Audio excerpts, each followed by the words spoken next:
All right. So since we've really rolled out the freight audit product, one of the things that I've seen a lot. I've been in a ton of customer interviews here.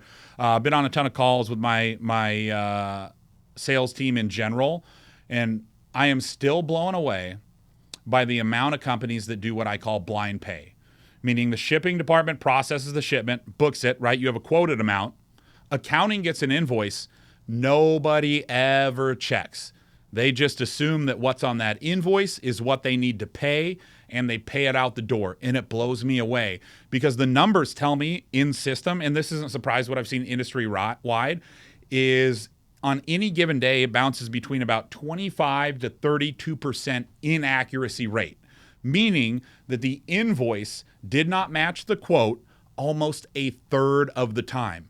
Now, if you're a company that isn't looking at this, that isn't sanity checking this, I promise you, not only are you losing money and leaving it on the table, but you are not getting that money back. That is just sunk cost because you've already charged your customer for freight or you've already built the cost of freight into your goods. You do not get that back. And now at the end of the year, when you go to reconcile that money, you just took a hit. And that either becomes a quarter over quarter surprise or an end of year surprise. So a lot of companies are ending their fiscal year either now in December or they'll be ending it in the end of Q1 in March, right, of 24. This is going to be a big surprise for a lot of companies because if you're doing $6,000 in overcharges in a single month, all of a sudden that's $72,000 a year. This stuff adds up fast.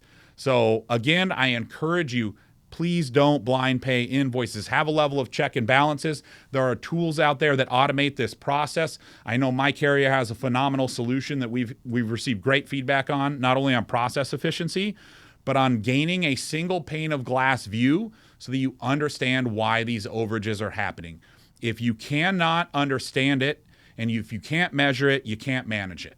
So that's all I'm going to say is there's tools that are out there. Anybody interested in learning more, I encourage you to check out what we offer. But at the end of the day, just don't blind pay your invoices because I promise you they're not matching penny for penny across the board.